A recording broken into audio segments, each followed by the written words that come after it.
할렐루야! 5월 24일 금요일입니다. 오늘 새롭게 하시는 은혜를 사모하며 나아가시겠습니다. 살아계신 하나님 감사를 드립니다. 오늘을 새롭게 하시는 은혜를 사모합니다. 주님, 가난한 심령으로 주님의 얼굴을 구하며 나아갑니다. 말씀하여 주옵소서. 듣기를 원합니다.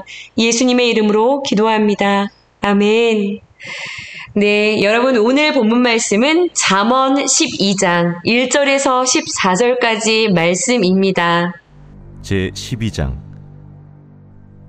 훈계를 좋아하는 자는 지식을 좋아하거니와 징계를 싫어하는 자는 짐승과 같으니라. 선인은 여호와께 은총을 받으려니와 악을 꾀하는 자는 정죄하심을 받으리라.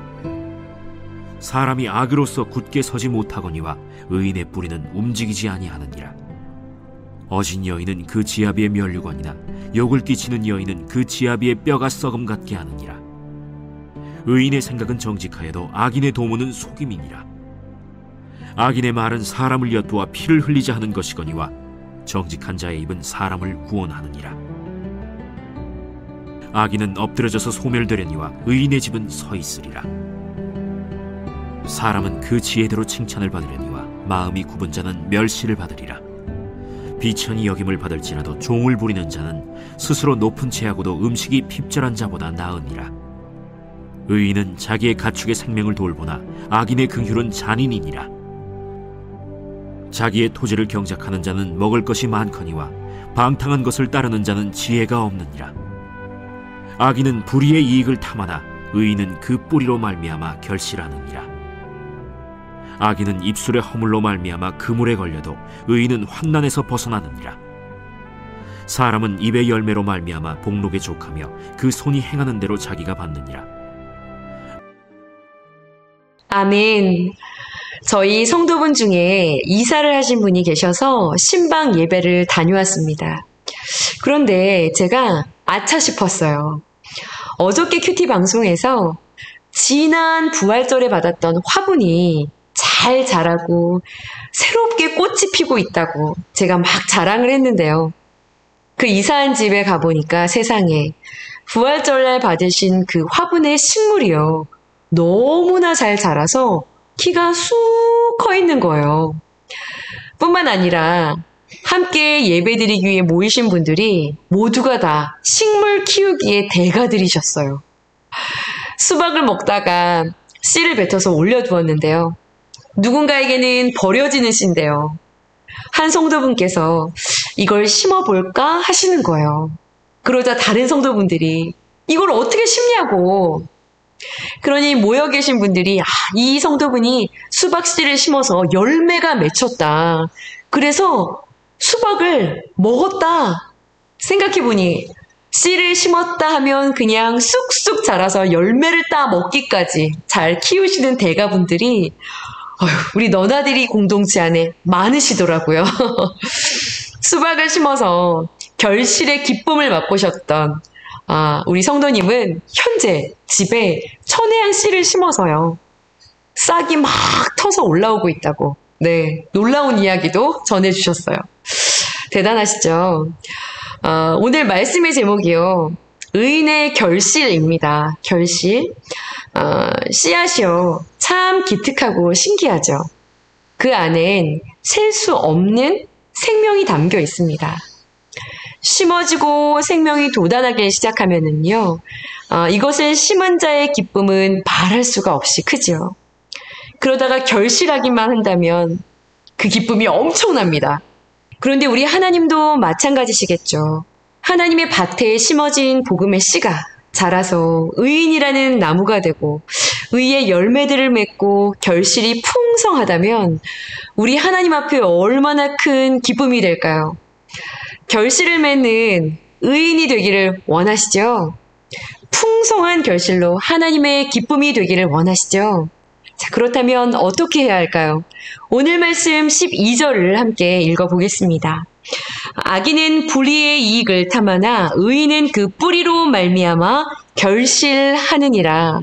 아멘. 12절에서 결실할 수 있는 비결을 이야기하고 있어요. 의인은 그 뿌리로 말미암아 결실한다. 뿌리에 달려 있다는 것이죠. 자, 그런데 여러분, 식물이 이 뿌리를 내리기 위해서요, 더 기본적으로 갖추어야 할 것이 있습니다. 그것은요, 바로 식물이 얼마든지 뿌리를 내릴 수 있도록 장이 되어줄 터전이지요, 터전. 토양 말이죠. 그런데 오늘 말씀을 보니요, 3절 말씀에 사람이 악으로서 굳게 서지 못하거니와 의인의 뿌리는 움직이지 아니하느니라 라고 말하고 있습니다. 여러분, 무슨 말인가요? 의인, 의롭다라고 인정을 받은 자는요, 이미 이 의인을 흔들리지 않도록 붙잡아주고 있는 견고한 토양 이 위에 이미 서 있다는 것을 말하고 있어요. 자, 다시 말하면 흔들리지 않는 견고한 토양 위에 서서 뿌리를 내리기 시작한 자가 바로 의인이라는 것이죠. 토양에 달려 있다는 것입니다. 그렇다면 이 의인의 인생을 흔들리지 않도록 견고하게 붙잡아주고 있는 이 토양은 무엇을 이야기하는 걸까요? 다윗은요, 시편 18편에서 하나님만이 나의 견고한 토양이 되십니다 라는 고백을 합니다. 여러분들 잘 알고 계시는 그런 고백이에요. 시편 18편 2절에서 여호와는 나의 반석이시오. 시편 18편의 31절에도 동일하게 반복을 하고 있습니다. 여호와 외에 누가 나의 하나님이며 우리의 하나님 외에 누가 반석이 되리요? 라는 선언이에요. 동일한 고백이요, 사무엘하 22장에도 기록되어 있습니다. 여호와는 나의 반석이시오, 나의 요새이시오, 나를 건지시는 자이시오. 다윗은 그의 파란만장한 인생의 여정을 지나가면서 자신의 그 모든 환난과 역경 가운데서도요, 자신을 굳게 붙드시고 자신의 그 형편과 상관없이, 아니 오히려 이 형편이 처참할수록 그럼에도 변함이 없이 베푸셨던 사랑과 은혜와 그 구원, 이것을 베푸신 하나님만이 자신의 절대적으로 의지할 유일한 한 분이심을 노래하고 있는 것이죠. 다윗은 그 견고한 반석 위에 서서요, 하나님만을 의지하며 그분의 도우심만을 구하고 바라던 의인이었던 것입니다. 바울 역시요, 고린도전서 10장에 보시면 4절에 이렇게 이야기하죠. 그 반석이 곧 그리스도라. 특별히요, 이 본문에서 바울이 이야기하고 있는 이 반석은요, 이스라엘 백성들이 광야를 지나갈 때 목말라 죽겠다고 원망하며 다투던 그들 앞에서 모세가 지팡이로 때린 반석을 이야기합니다. 죄 지었고 원망하고 있는 이 백성들을 때리는 게 아니라 이 반석을 때려요. 그러자 그 반석이 탁 깨지며 콸콸콸콸콸 원망하고 불평하며 다투고 죄를 짓고 있는 그들을 오히려 살리는 생명의 물이 터져 나온 것이죠. 바울은 지금 이 죄인들을 대신해서 맞고 터져서 피를 쏟아 죄인들을 살릴 수 있는 생수가 되어주신 바로 이 반석이 우리의 그리스도다, 예수 그리스도다라고 이야기하고 있는 것입니다. 바울은 그 예수 그리스도가 반석이시고요, 그에게서 넘쳐 흐르는 생수를 마시고 구원의 은혜를 입은 자들이 바로 의인이 된 자들이라고 로마서 3장 24절에서 이야기하고 있는 것입니다. 여러분은 예수 그리스도라는 구원의 반석 위에 서 계신 견고한 의인들 되십니까? 그렇다면 여러분들의 뿌리는요, 결코 움직이지 않을 것입니다. 어떠한 역경 속에서도요, 절대로 흔들리지 않을 것입니다. 그러나 예수 그리스도가 아닌 다른 토양 위에 인생의 집을 건축하고 계신다면 여러분 속히 이것을 멈추셔야 합니다. 3절과 7절 말씀에요, 그러한 자들은 굳게 서지도 못할 뿐더러 엎드러져서 소멸되어 버릴 것이다 라고 말씀하고 계시는 것이죠. 여러분, 오늘 묵상의 첫 번째 질문을 보시면 이렇게 묻고 있습니다. 나는 현재 어디에 내 뿌리를 두고 있습니까? 또 무엇을 나의 소망으로 삼고 있습니까? 여러분 한번 답해 보시길 바랍니다. 최근에 가정적으로 심히 고민이 되고 아픈 일들이 있었어요. 그런데 이 문제를 저는 내려놓았다라고 생각을 했는데 어느새 보니 이 문제가 다시 제 손에 들려 있고요. 또 내려놓았다고 생각을 했는데 어느새 보니 또 그 문제가 다시 제 손에 들려 있어요. 그러니 이 문제로 인해서 아프고 또다시 아파야 하는 일들이 이 모양새를 달리해서 계속 반복되고 있다는 것을 제가 발견하게 되었습니다. 이 문제를 내가 붙잡고 있었다는 것을 보게 되었고 이것을 기도하며 회개하고요. 하나님 앞에 온전히 이것을 내려놓는 굉장히 처절한 그런 기도를 최근에 제가 드리게 되었어요. 그런데 놀랍게도 그 시간부터요. 하나님께서 하루도 쉬지 않으시고요. 정말 눈에 보이도록 계속해서 일을 하고 계시는 겁니다. 그러니요. 기도를 하지 않을 수가 없는 것이죠. 오늘 큐티인의 묵상 간증에도 그런 글이 실려 있어요.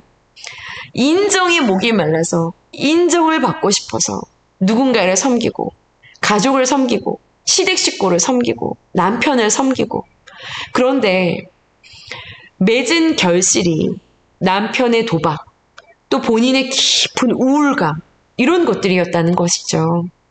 나의 열심이라는 토양 위에 무언가를 건축하려고 발버둥을 친 열심을 다했던 삶. 그러다 결국 이 열매들이 이러하니 주님을 의지할 수밖에 없는 그 환경에 내몰려서 자신의 힘을 쫙 빼고 기도하자 놀라운 일들이 이제 일어나기 시작했다라는 이야기입니다. 남편은 제 역할을 하기 시작했고요. 꿈쩍도 하지 않았던 시어머니, 남편이 구원을 받게 되어지는 그런 놀라운 결실들이 일어나기 시작했다라는 묵상 간증입니다. 오늘 7절 말씀을 보시면 의인의 집은요, 서 있으리라 라고 선언합니다. 아멘이시죠? 예수 그리스도라는 토양 위에 뿌리를 내리기 시작한 자는요, 이제는 12절을 보시면 그 뿌리로 인해 그 뿌리로 말미암아 결실하느니라 라고 말씀하십니다. 이것처럼 여러분 예수 그리스도라는 토양 위의 선자들은요 이제는 더 깊이 뿌리를 내리는 그 작업에 시간을 쏟아야 하겠죠. 얼마 전에 손흥민 선수의 아버지 손흥정 씨가 이 손흥민 선수를 훈련시켰던 그 내용을 짧게 인터뷰한 것을 쇼츠로 이렇게 올라와 있는 것, 이것을 우연찮게 보게 되었어요. 대나무 뿌리 내리는 과정에 대한 이야기를 연결시켜서 이야기하시더라고요. 대나무에 뿌리 내리는 과정 알고 계시는 분들이 많으실 겁니다. 이 대나무는 심어 놓으면 3년, 4년 동안은 조금도 자라질 않고 오직 밑으로 넓게 뿌리를 내리는 일에 모든 에너지를 쏟는다고 하죠. 그렇게 4년 정도 뿌리를 내리고 난 5년째부터는요. 이 대나무가 그제서야 위로 자라기를 시작하는데 퀀텀 리프트라고 해요. 뿌리를 깊이 내린 이 대나무가 하루에도요. 엄청난 성장을 한다고 해요. 1m씩 놀랍게 성장한다고 합니다. 이 손흥정 씨는 대나무가 4년간 뿌리를 내리는 것이 기본기를 다지는 시간이라고 말을 합니다. 그래서 손흥민 선수를 훈련시킬 때 항상 기본기 훈련만을 아주 위주로 훈련을 했다는 거예요. 이와 같은 것이라고 생각을 합니다. 여러분 신앙의 기본기가 무엇인가요? 네, 그렇습니다. 말씀과 기도죠. 말씀 묵상과 정한 기도 시간을 지키는 것. 여러분 이것이 진부해 보일 수도 있겠습니다. 어떤 눈에 확확 보이는 그런 변화를 가지고 오는 것은 아니죠.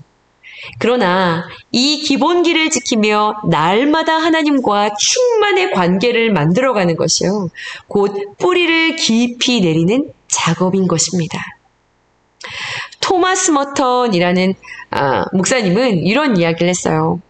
묵상이 굳게 뿌리를 내리지 않는 한 신앙은 아무런 핵심도 실제도 일어나지 않고 있는 것이다. 네. 말씀 묵상은요, 성경을, 주석책을 가져다 놓고 성경 주석 공부를 하는 시간이 아닙니다. 말씀을요, 내면화하는 시간이에요. 한 구절이어도 좋습니다. 여러분, 한 구절의 말씀을 내면화하는 진짜 묵상. 여러분, 그 묵상이요, 우리를 자라가게 합니다. 또한 윌리엄 캐리는요, 은밀하고 열정적인 믿음의 기도가 모든 그리스도인들의 경건의 밑뿌리다라고 말합니다. 골방기도, 합심기도, 금식기도, 중보기도, 기도의 종류가 많이 있어요. 특별히 요즘에 기도로 영적 전쟁을 하시는 성도분들이 계신 것으로 알고 있습니다. 우리는요, 여러분, 기도할 때 오직 정사와 권세를 잡은 악한 영들과 싸울 수 있습니다. 그리고 승리할 수 있습니다. 여러분, 이러한 신앙의 기본기들을 다지는 그리스도인들은요, 어떠한 상황에서도 절대로 흔들리지 않습니다. 주님과 맺은 이 충만의 관계를 통해서요, 주님이 어떤 분이신지, 하나님이 어떤 분이신지 철을 따라 경험하면서 이 관계가 조금씩 더 단단해져 가고 있기 때문이죠. 예수 그리스도라는 토양 위에 서서요, 말씀과 기도로 날마다 더 깊이 뿌리를 내리는 자, 그는요, 여러분 오늘 본문을 보시면 1절에 훈계를 달게 받습니다. 2절에 보시면 뿌리를 하나님에게 둠으로 감히 선인이라는 호칭으로 불리워져요. 그리고 여호와께 은총을 받게 되죠.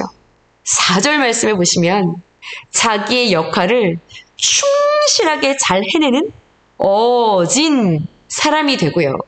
5절 말씀을 보시면 그 생각이 항상 정직하여, 6절에 보시면 그 입술의 말로 사람을 살리고 구원합니다. 10절 말씀에 보시면 피조물들의 생명도 귀하게 여기고 돌아본다고 하죠. 11절에 보시면 자기에게 맡겨주신 토지를 성실하게 경작해서요, 그 뿌리로 인해 철을 따라 열매를 맺게 되어서 14절을 보시면 복록에 족한 은혜요, 좋은 것으로 만족을 누리는 그런 인생을 누리게 될 것이라고 약속하고 계십니다. 시절을 더해 갈수록 말씀과 기도로 주님과 동행하며 그 열매로 인해 충만한 기쁨을 소유하시게 되는 저와 여러분들의 신앙 여정길이 되어지기를 간절히 축복합니다.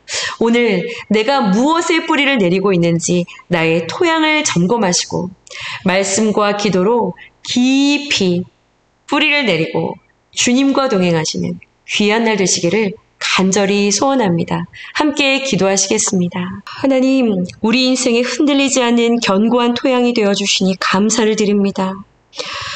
그 토양 위에 서서 말씀과 기도로 흔들림 없이 뿌리 내리고 있다라고 생각했지만 때때로 다른 욕심에 이끌려 시험에 빠지는 순간이 있었음을 고백합니다. 주님, 긍휼히 여겨 주시옵소서.